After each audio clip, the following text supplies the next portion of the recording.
하나님의 말씀은 역대하 1장 1절에서 17절의 말씀입니다. 하나님의 말씀 함께 봉독하겠습니다. 다윗의 아들 솔로몬의 왕위가 견고하여 가며 그의 하나님 여호와께서 그와 함께 하사 심히 창대하게 하시니라. 솔로몬이 온 이스라엘의 천부장들과 백부장들과 재판관들과 온 이스라엘의 방백들과 족장들에게 명령하여 솔로몬이 온 회중과 함께 기브온 산당으로 갔으니 하나님의 회막 곧 여호와의 종 모세가 광야에서 지은 것이 거기에 있음이라. 다윗이 전에 예루살렘에서 하나님의 궤를 위하여 장막을 쳐 두었으므로 그 궤는 다윗이 이미 기럇 여아림에서부터 그것을 위하여 준비한 곳으로 메어 올렸고, 옛적에 홀의 손자 우리의 아들 부살렐이 지은 놋제단은 여호와의 장막 앞에 있더라. 솔로몬이 회중과 더불어 나아가서 여호와 앞 곧 회막 앞에 있는 놋제단에 솔로몬이 이르러 그 위에 1000마리 희생으로 번제를 드렸더라. 그날 밤에 하나님이 솔로몬에게 나타나 그에게 이르시되 내가 내게 무엇을 주랴 너는 구하라 하시니, 솔로몬이 하나님께 말하되 주께서 전에 큰 은혜를 내 아버지 다윗에게 베푸시고 내가 그를 대신하여 왕이 되게 하셨사오니 여호와 하나님이여 원하건대 주는 내 아버지 다윗에게 허락하신 것을 이제 굳게 하옵소서. 주께서 나를 땅의 티끌같이 많은 백성의 왕으로 삼으셨사오니 주는 이제 내게 지혜와 지식을 주사 이 백성 앞에서 출입하게 하옵소서. 이렇게 많은 주의 백성을 누가 능히 재판하리까 하니, 하나님이 솔로몬에게 이르시되 이런 마음이 내게 있어서 부나 재물이나 영광이나 원수의 생명 멸하기를 구하지 아니하며 장수도 구하지 아니하고 오직 내가 내게 다스리게 한 내 백성을 재판하기 위하여 지혜와 지식을 구하였으니, 그러므로 내가 내게 지혜와 지식을 주고 부와 재물과 영광도 주리니 내 전의 왕들도 이런 일이 없었거니와 내 후에도 이런 일이 없으리라 하시니라. 이에 솔로몬이 기브온 산당 회막 앞에서부터 예루살렘으로 돌아와서 이스라엘을 다스렸더라. 솔로몬이 병거와 마병을 모음에 병거가 1400대요 마병이 12,000명이라. 병거성에도 두고 예루살렘 왕에게도 두었으며, 왕이 예루살렘에서 은금을 돌같이 흔하게 하고 백향목을 평지에 뽕나무같이 많게 하였더라. 솔로몬의 말들은 애굽과 구외에서 사들였으니 왕의 무역상들이 때로 값을 정하여 산 것이며, 애굽에서 사들인 병거는 한 대에 은 600세겔이요 말은 150세겔이라. 이와 같이 햇사람들의 모든 왕들과 아람 왕들을 위하여 그들의 손으로 되팔기도 하였더라. 아멘. 이제 매일 성경 지난주 월요일부터 저희가 역대기를 이제 보기 시작을 했어요. 역대기 1장 이제 말씀을 오늘 다시 한번 봤는데, 오늘 제목이 모든 사람과 더불어입니다.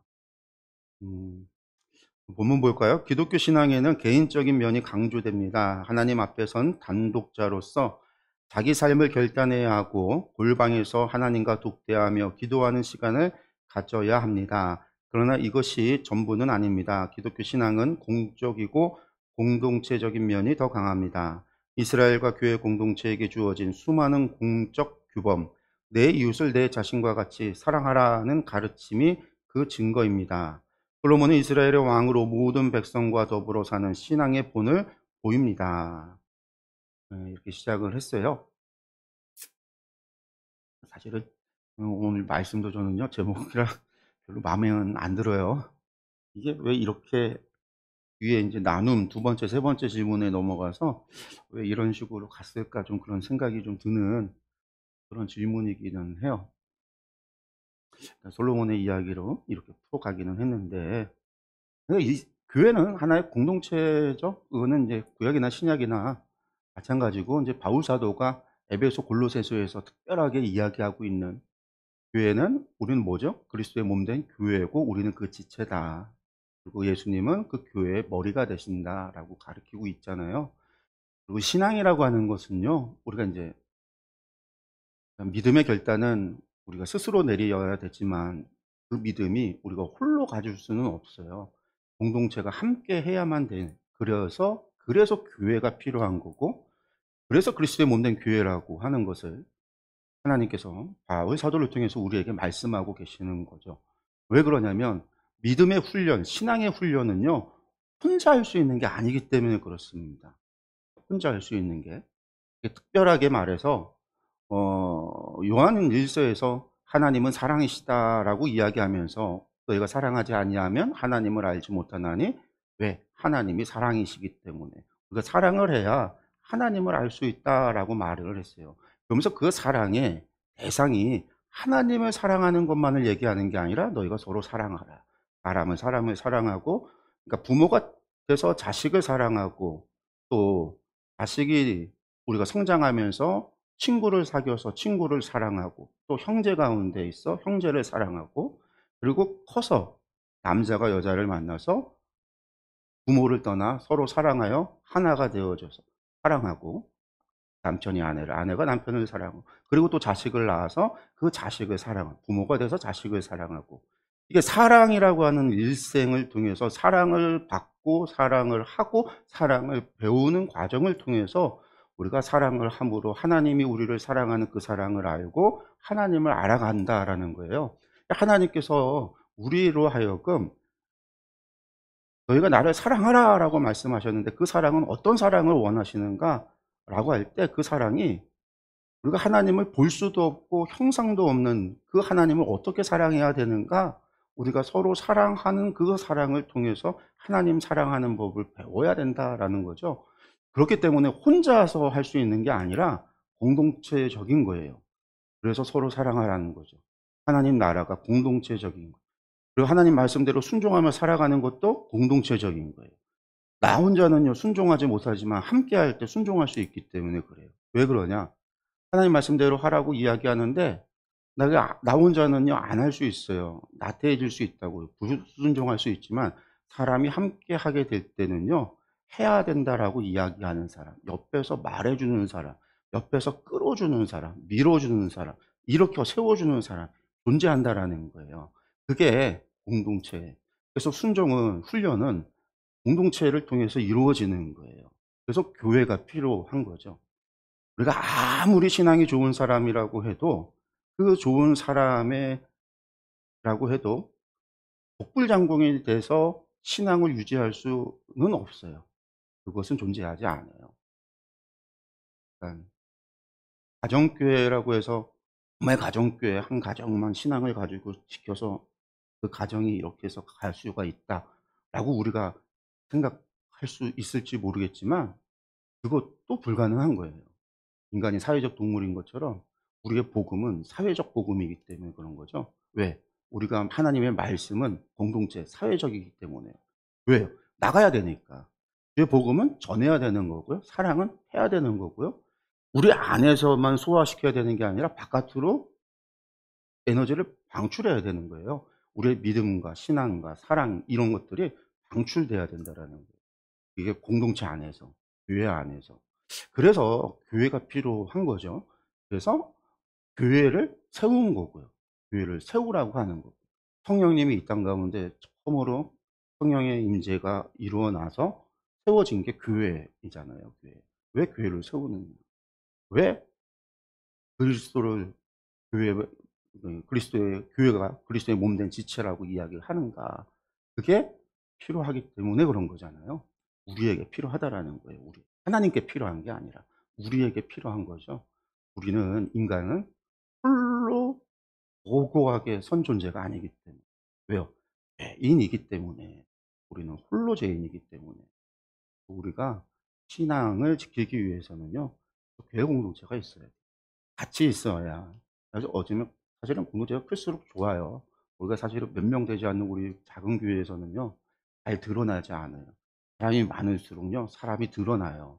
싫어하는 사람, 미워하는 사람, 그래서 뒤에서 뒷담화하는 사람, 그런 사람들 보면은요 그전에는요 내가 멀쩡한 사람이고 신앙이 좋은 것 같은데 교회 안에서 인제 다툼이 나고 싸움이 나면 자기는 모르죠. 자기는 옳기 때문에 헐뜯는 거고 옳기 때문에 정죄하는 거지만, 성경은 옳아서 정죄하라고 이야기하지 않잖아요.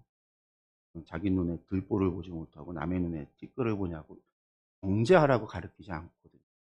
그 안에서 우리의 잘못이 드러나게 되어져 있어요. 공동체 안에서 드러난다는 거예요. 교회 안에서 드러나는 거예요. 왜 드러나요? 교회가 하나님의 그리스도의 몸된 지체고 그리스도의 빛이 있기 때문에 교회 안에서 드러나는 거예요. 거기에서 스스로를 돌아보고 회개하고 바꿀 수가 있다면 성장하겠죠. 제가 지난주에 얘기했듯이 하나님이 우리를 훈련시키기 위해서 다양한 사람을 두는데, 내가 그 미워하는 사람이 있을 수 있고 싫어하는 사람이 있을 수 있고 그런 사람 때문에 내가 괴로울 수 있고, 그래서 그 사람을 미워해서 헐뜯고 욕하고 막 그럴 수 있지만, 내가 내 자신을 돌아보고 이 사람을 대하는 태도가 미움과 질투와 시기와 분냄이 아니라 긍휼과 자비와 사랑으로 넘어가는 단계가 되어지게 되면 나의 신앙이 성장된단 말이에요. 그러면 그게 하나님 앞에서 내가 믿음을 성장시켜 달라고 기도했다라고 한다면, 하나님은 나의 믿음을 성장시키기 위해서 이런 사람을 두셨다라는 응답인 거예요. 상황이 응답인 거죠. 하나님 저에게 사랑을 주세요 할 때 내 미워하는 그 사람이 있었다는 게 하나님의 응답이 되는 거예요. 이제 그거를 깨닫게 되는 거죠. 그런 것들이 공동체 안에서 이루어지는 거예요. 실은 그걸 깨닫게 되면 그 모든 게 하나님의 응답이 되고 감사함이 되는 거죠. 그걸 우리가 알지 못할 때는 괴로운 거고요, 저 사람. 근데 이제 이거 깨달을수록 이제 우리가 성장이 되는 거죠. 음. 어쨌든 그게 이제 우리에게 하나님이 공동체를 두시는 이유다. 교회 공동체가 필요한 이유다. 그래서 교회가 필요한 라는 거죠. 어쨌든 이제 뭐 오늘 본문 시작하면서 나오는 이야기이기 때문에 제가 좀 말씀을 드렸고요. 오늘 본문은 솔로몬에 관한 이야기예요. 1장은 역대하 1장은 솔로몬의 이제 기본 제사, 우리가 흔히 말하는 일천 번제, 일천의 희생의 번제, 올라를 드렸던 일천 올라를 드렸던 그 제사에 관한 이야기와 하나님께서 솔로몬에게 꿈 가운데 솔로몬에게 말씀하시고 그에게 무엇을 이제 구하든지 내가 이제 솔로몬이 구했던 거에서 응답하셨던 이야기, 그거에 대한 응답, 뭐 그것이 인제 1 장의 이야기거든요. 한번 질문들을 좀 보겠습니다. 첫 번째 이제 솔로몬이 기브온에서 하나님께 제사를 드립니다. 1 절에서 6절 기브온 제사에 관한 건데, 솔로몬이 기브온 산당으로 갈 때 함께한 사람들이 누굽니까? 2 절에서 3 절에 보면 온 이스라엘의 천부장과 백부장과 재판관들과 온 이스라엘의 방백들과 족장들, 그리고 또 온 회중이라고 되어져 있습니다. 사실은 이제 뭐 천부장, 백부장, 재판관들 다 쇼페팀들이에요. 쇼페팀들. 쇼페팀이 재판관이고 사사들이 있고요. 그 사람들이 백부장, 백부장, 천부장, 모세가 광야에서 세웠던 사람들인데, 그 솔로몬 시대, 다윗 솔로몬 시대로 넘어가면 이 사람들이 이제 쇼페팀들의 재판관들이기도 하지만 장군, 이제 천부장, 백부장은 이제 군사적인 조직으로 좀 바뀌고, 재판관들, 성문 앞에서 재판을 하던 사람들의 재판관들이 되어지고, 방백들 하면 지도자들이죠. 족장들, 장로들, 족장들, 회장. 그건 모든 사람을 같이 다 기브온 산당으로 간 거예요. 근데 그럼 기브온 산당에 왜 갔는가? 우리가 생각할 때 이제 산당 하면은 막 우상 숭배하는 거 생각하지만, 우상 숭배가 아니라 구약에서 산당은 언덕이라는 뜻이거든요. 산당이라는 말 자체가 언덕이라는 뜻인데, 이 기브온이 왜 여기가 기브온이냐면, 블레셋에 의해서 실로에 있었던 실로에 성막이 있었는데 블레셋에 의해서 실로가 무너질 때 언약궤가 빼앗겼거든요. 언약궤를 블레셋에 빼앗겼고, 나머지 사람들은, 레위인들이 성막과 제단과 그런 것들을 다 가지고 도망을 갔어요. 피난을 갔단 말이에요. 그리고 빼앗겼던 블레셋에게 빼앗겼던 법궤는 나중에 다윗 시대 때, 다윗이 왕이 된 뒤에야 어떻게 해요? 얘로 다윗성에게 옮겨지게 되는데, 이때 다윗이 하나님의 성전을 지을 거라고 계획을 했기 때문에, 자기 때에는 못 짓지만 자기 아들 때에 하나님께서 성전 지을 것을 허락을 했기 때문에, 기브온에 이제 도망갔던 레위인들이, 기브온의 언덕이 아주 넓은 언덕이라 그 언덕에 그 모세의 이 성막과 제단을 두었고 거기에 놔뒀기 때문에 다윗이 거기에 그냥 계속 내비둬라. 그리고 이제 언약궤는 자기 예루살렘 다윗성에 언약궤는 그냥 두고, 언약궤는 원래는 지성소 안에 넣어야 되는데 옮기지 말고 그냥 여기 놔둬라. 왜? 우사 집안에 이 언약궤가 있는 동안에 복을 받는 걸 봤기 때문에, 다윗성에 이 자기가 언약궤를, 자신의 성 안에 언약궤가 있으면 하나님이 함께하고 복을 줄 거라고 생각해서 다윗은 언약궤를 그냥 내비두고 성막은 기브온에 내비두고 거기서 제사장을 보내서 레위인들과 제사장을 그곳에 보내서 거기서 제사를 드려라 한 거예요. 그래서 이제 다윗이 언약궤는 여기 있으니까 그냥 내버려 두면 안 되니까 성막을 치듯이 위에다가 텐트를 쳐서 다윗이 장막을 쳐서 언약궤를 지성소에 넣어놓듯이 하나의 언약궤를 넣어놓는 장막을 치죠. 이게 우리가 이야기하는 다윗의 장막이에요. 다윗의 장막. 그리고 그 다윗의 장막 앞에다가 원래는 텐트를 짊어지고 이사 다녀야 되는 보라와 아삽 자손들에게 니들이 이제 이거 들고 다닐 필요 없이 앞으로 이제 나중에 성전 지을 때는 다시 옮겨오니까 그때까지 니들은 여기 있어서 하나님을 언약궤 앞에서 찬양하는 일을 해. 언약궤 앞에서 제사는 못 드리니까 제사는 없잖아요. 제사는 이제 기본에 있으니까 여기서 찬양을 못 드리고 분향도 못 하니까 너희들은 여기서 하나님께 찬양만 해. 그래서 이제 그 사람들이 거기서 다윗의 장막 앞에서 레위인들이 하나님을 찬양하는 것을 찬양을 하기 시작을 해요. 그래서 나중에 성경에 다윗의 장막을 회복시키겠다라는 하나님의 말씀이 표현이 나오는 게 바로 그 장막인 거예요. 거기에서 다윗이 레위인들로 하여금 하나님을 찬양케 했던 그 다윗의 장막. 이제 그때 이제 기브온에 제사장이 있고 모세의 이제 성막이 거기 있었기 때문에 백성들은 거기 가서 제사를 드렸고 솔로몬이 왕이 되고 성전 짓기 전에도 거기에 있었던 거죠. 그리고 거기가 넓었기 때문에 사람들이 모이기에 충분했었던 곳이에요. 그곳에 이제 솔로몬이 왕이 돼서 사람들을 다 데리고, 그러니까 당시에 이스라엘 모든 지파, 모든 이스라엘의 지도자들과 온 회중을 다 데리고 기브온 산당에 간 거예요. 간 이유가 3절에 나오는 게 거기에 모세가 광야에 지은 그 모세의 성막이 거기 있었기 때문에. 그건 이제 제가 이제 앞서 말씀을 드린 거예요. 다윗 때 그렇게 했다라는 거. 예, 나눔 첫 번째 보면요. 역대기는 솔로몬이 드린 일천번제. 이게 일천번제가 우리 역대기 아까 우리 말씀 봤지만 역대기는 정확하게 나와요. 1,000마리에 여기 뭐라고 되어져 있냐면 희생의 번제, 1,000마리의 희생의 번제를 드렸다라고 나오잖아요. 그러니까 1,000마리 희생으로 번제를 드렸다 6절에.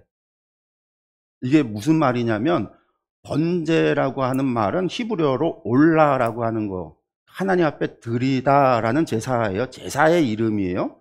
하나님께 드리는 제사를 1,000마리의 희생의 제물을 가져다가 이게 양인지 손지는 정확하게 모르잖아요. 여기 1,000마리라고 되어 있지 손지 뭔지가 안 나와요. 요 바로 전에 역대상 마지막 장을 보면 다윗이 보면은 소 1,000마리, 수염소 1,000마리, 양 1,000마리에서 3,000마리를 드리거든요. 근데 여기서 이제 1,000마리의 희생을 드렸다라고 되어 있는데 열왕기 상 같은 경우에는 그냥 일천번제라고만 써 있으니까 이걸 뭘로 생각을 한 거예요? 번제를 이게 태울 번, 그러니까 한자로 보면 태울 번자인데 태우는 제사라는 건데 이거를 횟수 번자라고 오해하는 분들이 제사를 1,000번 드렸다라고 생각을 해서 일천번제라는 제물을 헌금을 드리면 솔로몬도 하나님 앞에 소원을 받았던 것처럼 일천번제를 드리면 하나님이 소원을 들어주실 거야. 그래서 일천소원의 제물, 일천번제, 소원 제물해서 봉투를 만들어서 일천번제 운동을 막 했단 말이에요. 그게 80년대 어떤 장로님이 시작을 해서 신문에 광고 내고 막 얼마나 무식한 얘기예요. 그때만 해도 개혁 한글 성경, 한자 성경에 있어서 이게 태울 번자 써 있는 게 분명히 한자로 돼 있는 게 있었는데 80년대만 해도 신문에 한자가 있었고 성경도 한자로 되어 있어서 이 번제가 태울 번자로 써 있었거든요. 이걸 횟수 번자라고 오해했던 목사도 아니에요. 어떤 장로가 그래서 장로가 운동을 했던 장로가 있고 그걸 모든 목사들이 해서 모든 교회에 다 1,000번째. 그래서 근데 그거 아니라고 엄청 얘기를 했거든요. 그러니까 저희 하마을에서도 이게 지금 한 15년, 18년째 이거 이야기를 해서 이 하마을 성경학교에서 공부하신 분들은 제일 먼저 교회 가서 봉투부터 없애는데 저도 이제 어디 교회 가면요 봉투 헌금 봉투 보면 그 교회에 1,000번째 헌금 봉투가 있는지 없는지부터 저 봐요. 이제 있으면 아 이 교회는 목사님이나 장로님이나 이 교회 수준이 어떻구나. 이제 그거부터 봐요. 아, 여기는 누군가에게 추천해 주지 말아야 되겠다. 수준이. 왜냐면, 최소한, 지난 15년 동안 그 어떤 다른 누구의 말도 듣지 않았다라는 거거든요. 책도 보지 않았고, 공부하지 않은 교회. 목회자가 됐던 그 교회가 공부하지 않은 교회. 최소한 15년 이상은, 20년 이상은. 그런 데는 가면 추천해 주지 말자.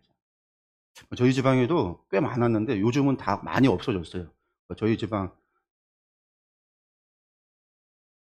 저기 교회도 얼마 전까지만 해도 있었어요. 가면 있었는데 이번에 제가 보니까 없더라고요. 그래서 제가 저희 하마를 같이 공부하는 목사님들한테 아, 여기 없어졌다고 제가 막 신나서 여기도 이제 없어졌다고 얘기를 했거든요. 거기 막 부교육자들 목사님들이 같이 공부하고 했었으니까 없애야 돼요, 없애야 돼. 여기 역대기에 분명하게 나와. 이 천마리 희생의 제사. 일천 번제가 아니라 이것도 이제 번제가 올라 히브리어로 알면 아는데 잘못한 거죠. 어쨌든 뭐 또 옆으로 샜는데 그러니까 솔로몬이 드린 일천 번제가 혼자 드린 제사가 아니라 모든 이스라엘 백성과 함께 드린 제사라는 점을 부각합니다. 삶의 현장에서 각자 드리는 개인 예배도 중요하지만 성도가 함께 드리는 공동체 예배도 중요합니다. 공동체 예배에서 누린 특별한 은혜를 나눠봅시다. 개인이 드린 예배도 중요한데 개인적으로 예배 드리는 경우가 어떤 경우가 있을까요? 자, 한번 생각을 해봤어요. 내가 개인적으로 드린 예배가 뭐가 있을까 생각을 해봤더니 제가 개인적으로 드린 예배가 별로 없어요. 별로 없어요. 어떤 경우에 있었냐면요. 제가 선교지에 혼자 있을 때 예배를 혼자 드린 경우가 있었어요.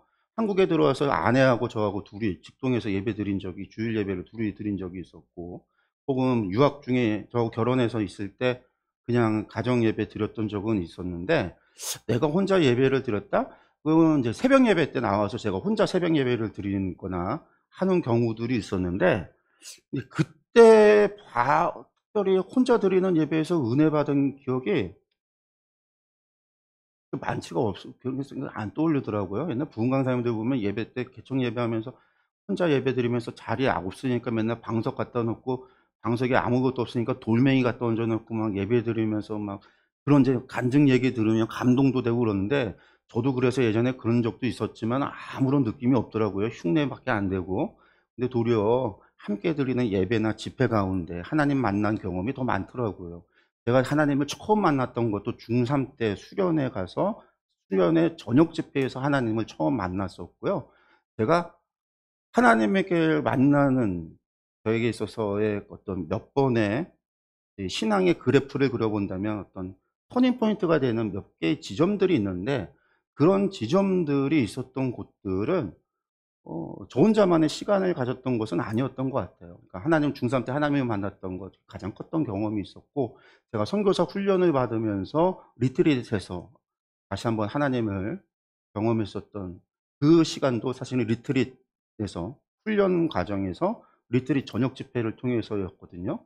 그때도 공동체 같이 함께 예배하는 가운데 함께 그 십자가의 길이라고 하는 그 묵상 그건 이제 혼자 이제 그 코스를 돌면서였죠. 뭐 그래서 그런 시간을 통해서였는데 공동체 예배를 통해서 이루어졌더라고요. 생각을 해보니까 그런 시간들이 제가 더 많은 주로 많은 은혜가 그런 집회와 기도회 어떤 기도원 기도 함께 하면서 같이 신앙을 나눌 수 있었던 사람들과 함께 했던 시간들을 통해서 더 많은 은혜가 있었던 것이 기억이 나더라고요. 딱 홀로 뭐 기도하면서 받은 은혜가 아니라 예배만을 놓고 본다면 홀로 예배 드린 게 저는 뭐 그렇게 많지는 않아서 저의 일생에 있어서 혼자 예배 드릴 경우가 거의 없었기 때문에 더 그럴 수도 있어요. 그런 생각이 들었습니다.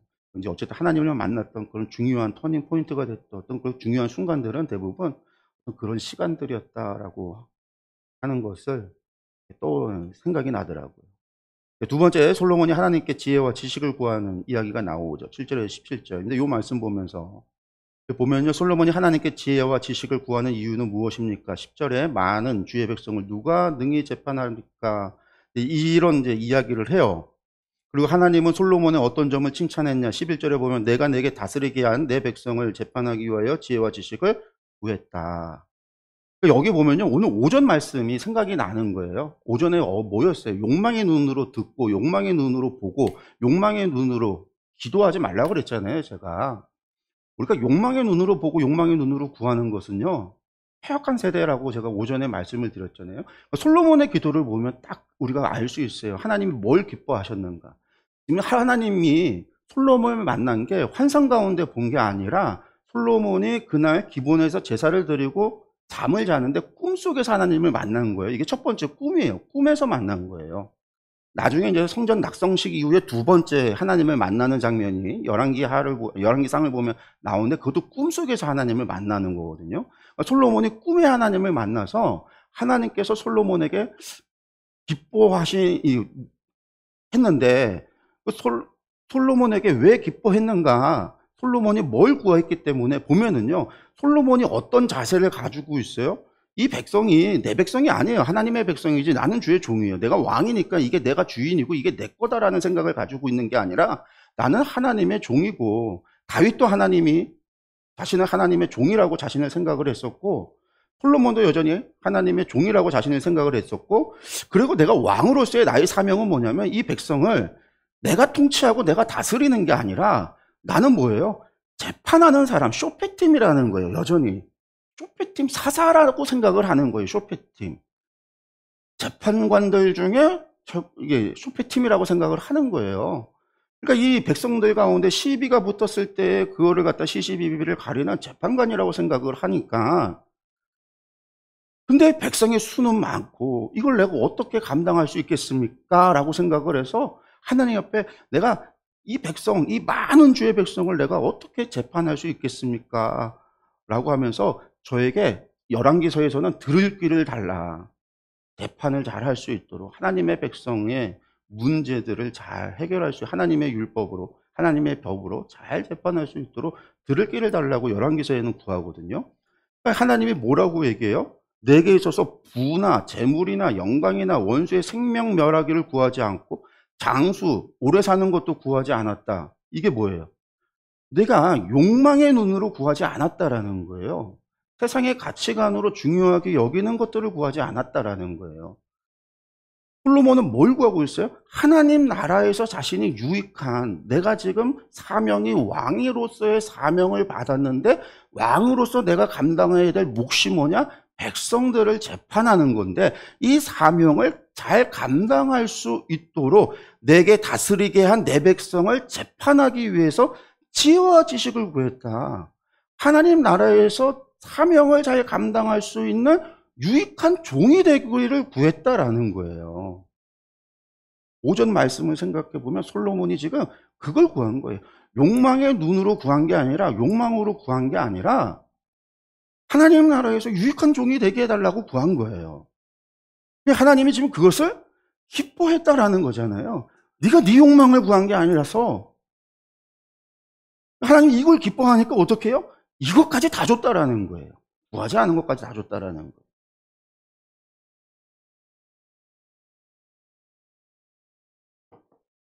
그걸 하나님 앞에 기도함에 있어서 오전에 얘기했지만 우리가 사명과 소명이라고 했으니까 그 사명이라는 게 우리는 뭘 생각을 해요? 사명하면 교회에서 그냥 다 복음 전도. 이거는요, 모든 사람이 다 해야 되는 거예요. 모든 사람이. 선교사, 목사가 다 되라고 하는 이야기가 아니에요.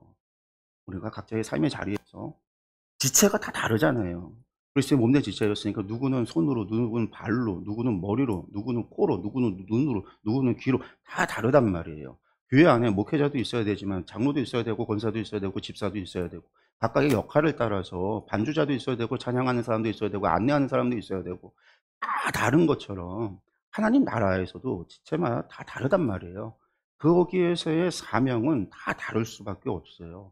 거기에서 내가 유익한 종이냐 무익한 종이냐라고 하는 거, 거기서 내가 하나님 앞에 유익한 종 되기를 구하는 거거든요. 그러니까 그걸 위해서 내가 뭘 할 것인지를 내 마음대로 내가 결정하고 내 능력을 하나님 앞에 구하는 거는 주도가 되는 건 내가 주가 되는 거잖아요. 왜 종이 마음대로 결정을 하나님께서 결정하도록 우리가 하나님께 물어봐야 되는 거죠. 사실은 내가 뭘 할 건지에 대해서 하나님께서 우리에게 주신 천부적인 재능, 그 재능에 맞춰서 사명을 주실 때도 있지만 우리에게 천부적인 재능을 주시지 않았지만 오히려 하나님께서 없는 재능인데도 우리에게 명하실 때도 있어요. 저는 목소리가 좋은 재능을 타고나지 못했어요. 노래를 잘하는 재능도 없어요. 저희 지방에 우리 찬양 인도하시는 목사님 항상 고정되어서 하는 목사님 한 분이 계세요. 우리 목창단 우리 목회자들 특송할 때도 솔로도 하시고 하시는 목사님. 그 목사님 보면은요 목소리가 너무 좋아요. 제가 너무 부러워요. 찬양도 너무 잘하고 목소리가 너무 좋아서 볼 때마다 부러워요. 그분 설교하는 거 유튜브에 올라와 있는 거 가끔 제가 들을 때도 있거든요. 목소리가 되게 부드러워요. 되게 부러워요. 저는 목소리를 별로 제 목소리를 좋아하지 않기 때문에. 어려서부터 목소리의 발음도 부정확하다. 소리도 말도 빠르다. 막 뭐 별일 얘기를 다 들었어요. 그래서 저는 스피치가 좋지 못하다라는 얘기를 많이 들어서 저는 스피치의 재능이 없다, 달란트가 없다라고 생각을 했던 사람이에요. 스피치 재능이 없는 사람이 가르친다? 이건 말이 안 되잖아요. 저는 재능이 없는데 가르치는 일을 하고 있단 말이에요. 하나님이 재능이 없는데 가르치는 사명을 줘서 이 사명을 감당하고 있는 거예요.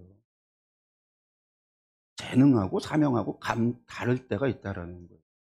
근데 우리는 내 재능이 이러니까 무조건 내 사명은 이럴 거라 착각해서는 안 된다라는 거죠. 나는 노래를 잘하니까 교회에서 봉사도 나는 찬양만 할 거야. 이렇게 생각하는 사람들이 있어요. 그건 자기의 착각인 거예요. 하나님이 결정해야 되는 거지 내가 결정하는 게 아니에요. 재능은, 타고난 재능은 감사한 거고 사명은 재능과 다르다라는 거죠. 어쨌든 우리가 솔로몬이 하나님 앞에 기도한 거, 하나님 나라에 유익한 종이. 그러니까 왕으로서의 재능이거든요. 다윗의 아들로 태어나서 왕이 됐으니까 이거는 걷어 자기가 노력해서 얻은 게 아니라 금수저로 태어나서 다윗에 의해서 왕이 된 거란 말이에요. 근데 그가 그 자리에서 하나님 앞에 유익되기를 원하고 하나님 나라에서 유익한 종 되기를 원했을 때 하나님이 기뻐하신 거죠. 그거를 간구했단 말이에요. 우리가 하나님 앞에 무엇을 위해 간구해야 되는가? 우리 자녀들을 위해서 부모들이 자녀들을 위해서 기도해야 되는데 무엇을 위해서 기도할 것인가?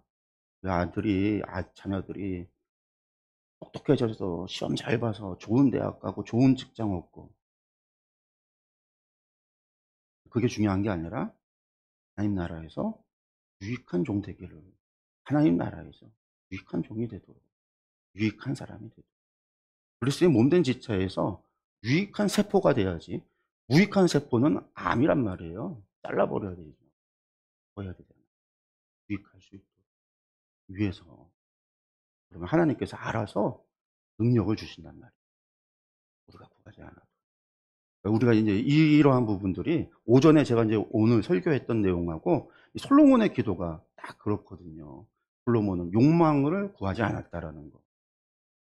우리의 기도에서 욕망을 버리자. 예수님도 분명하게 말씀하셨습니다. 무엇을 먹을까, 무엇을 마실까, 무엇을 입을까 기도하지 말라. 그의 나라와 그의 의를 그의 나라에서 내가 어떻게 쓰임받을 종이 될지를 우리는 고민하자라는 거죠. 저는요. 세 번째, 솔로몬이 통치하는 동안 예루살렘은 어떤 번영을 누립니까? 15절에 보니까 은과 금이 돌같이 흔하게 되어지고요. 백향목이 평지에 뽕나무같이 많게 되어졌다. 레바논의 백향목이 레바논 산맥, 지금의 이제 레바논에 가면 레바논 산맥, 안티레바논 산맥이라고 두 개의 산맥이 있는데 그게 높은 산이에요. 그 지역에 있는 레바논 산맥뿐만이 아니라 그 위에 있는 산맥들의 높은 산에 있는 고지대에 있는 나무들이거든요. 그러니까 열대 우림에 있는 나무들은 따뜻한 곳에 있는 나무들은요 단단하지 못하기 때문에 목재 건축자재로 사용하기에 나쁜 거예요. 왜냐하면 추운 지역에 있어야 뭐가 생성이 되냐면 나이테 추우니까 여름에 팽창했다가 겨울에 굳었다가 팽창국구에서 나이테가 촘촘하게 만들어지면서 나무가 단단한 목재가 만들어지는 거거든요. 그래서 추운 지역으로 갈수록 침엽수름일수록 목재가 좋은 목재, 단단한 목재가 되는 거예요.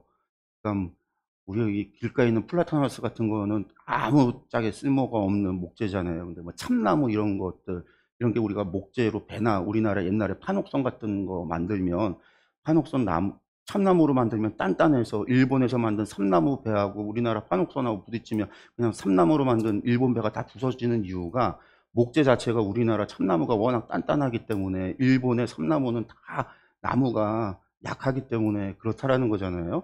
그러니까 이 백향목이 그런 나무예요. 이스라엘에는 없어요. 다 전량 수입해야 되는 나무예요. 이스라엘은 없어서. 그래서 솔로몬의 성전을 지을 때, 왕궁을 지을 때도 두로의 히람이라고 하는 왕이, 그러니까 페니키아의 히람이라고 하는 왕이 백향목, 자기네 레바논의 백향목을 베서 배로다가 실어서 요바로 보내면 요바 항구에서 나무를 이제 올려서 아얄론 골짜기를 통해서 예루살렘으로 갖고 올라왔거든요. 그래서 이제 목재를 썼는데 전량 100% 수입을 해서 쓴 거란 말이에요. 그러니까 이스라엘에 목재가 수입을 했는데 뽕나무처럼 흔할 정도로 넘쳐났다라는 거예요. 그러니까 이 엄청난 부가 이스라엘에 목재가 이렇게 많았다라는 거, 이 엄청나게 비싼 이 백향목, 이 건축 자재가 이렇게 흔할 정도로 많은 것이 수입해서 들어와서도 흔할 정도였다라는 것은 그만큼 솔로몬의 번영이 어마어마했다라는 것을 이야기하는 거죠. 네, 두 번째입니다. 이게 이제 의미하는 게 하나님께서 응답하셨다라는 거, 하나님의 응답이 이루어졌다라는 것을 증명한다라는 거죠. 두 번째, 솔로몬은 자신만을 위해 부와 명예를 구할 수도 있었지만 모든 사람을 위해 지혜와 지식을 강구했습니다. 자기 만족보다 타인의 행복을 추구하는 그의 마음을 하나님이 기뻐하셨습니다. 타인의 행복을 위해 하나님께 기도할 것은 무엇인지 이야기해 봅시다. 이게 이제 마음에 들지 않아요. 솔로몬이 타인의 행복을 위해서 추구한 게 아니에요. 솔로몬은 하나님 나라의 백성들을 재판하기 위해서라고 하는 게 그 백성들의 행복을 위해서 그런 게 아니라 하나님 나라의 유익을 위한 거예요.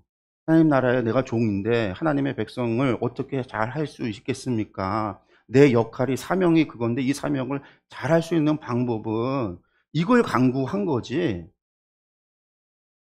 이게 지금 이렇게 꼬아서 이렇게 질문을 한 거라는 거죠. 그래서 이제 오늘 제목이 모든 사람과 더불어가 돼버린 건데, 타인의 행복을 위해서 우리가 기도할 것이 있다라고 한다면 뭐 이건 이제 그냥 하나님 나라, 그죠? 뭐 진정한 행복이 뭐겠어요? 우리가 전해줄 수 있는 거는 베드로가 성문 미문 앞에 앉아있던 그 안전뱅이에게 얘기했던 게 뭐겠어요? 나에게 은과 금은 없지만 내게 있는 것을 너에게 주노니 예수 그리스도의 이름으로 일어나라.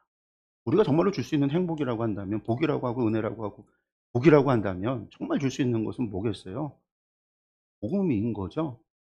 행복이라고 하는 게, 행복은 상대적이에요.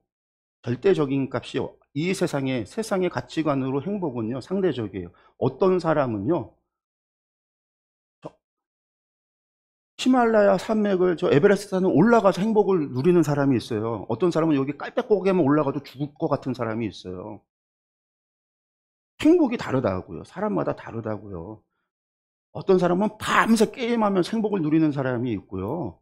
어떤 사람은 워커홀릭, 밤새 일하면서 행복을 누리는 사람이 있고요. 어떤 사람은 돈을 벌면서 행복을 누리는 사람이 있고, 어떤 사람은 노름하면서 행복을 누리는 사람이 있어요.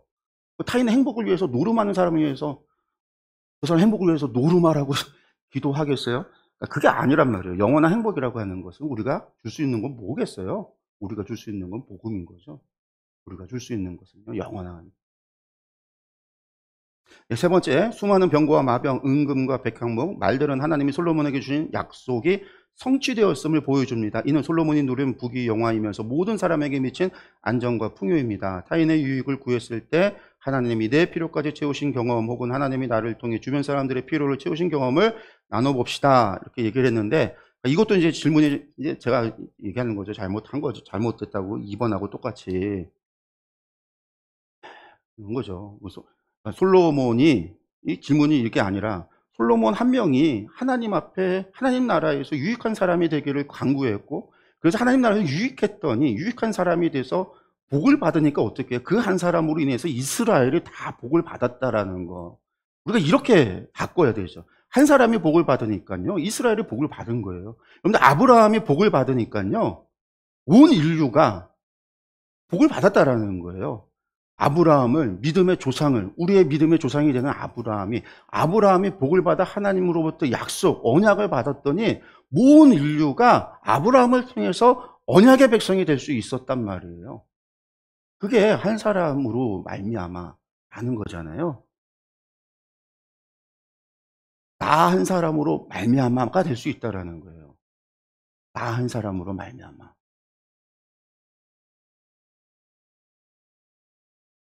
저희 집이 지금 교회를 나가기 시작한 것도 한 사람이죠. 저희 어머니가 교회를 나가니까 저희 집안이 나가기 시작해요. 제가 목회자가 됐어요. 한 사람으로 말미암아라는 거예요. 저희 어머니로 말미암아 저희 외가가 한 사람으로 말미암아 될 수 있다라는 거예요. 교회가 한 사람으로 말미암아 될 수 있다라는 거예요. 감리교가 웨슬리가 올더스게이트에서 회심했을 때 감리교 부흥운동이 일어났던 것처럼 한 사람으로 말미암아 일어날 수 있다라는 거예요. 솔로몬이 하나님 나라에서 유익한 사람이 되어졌을 때 이스라엘 복을 받을 수 있다. 그 한 사람이 내가 될 수 있다라는 거죠. 우리가 될 수 있다라는 거. 우리 교회가 될 수 있다라는 거. 그러한 소망을 가지고 하나님 나라에 유익한 존재가 되기를 우리가 기도하고 함으로 말미암아 정말 유익한 존재가 그의 나라와 그의 의를 위할 수 있는 하나님의 자랑이 되는 그런 저와 여러분들 우리 교회가 되기를 간절히 소망합니다. 기도하겠습니다.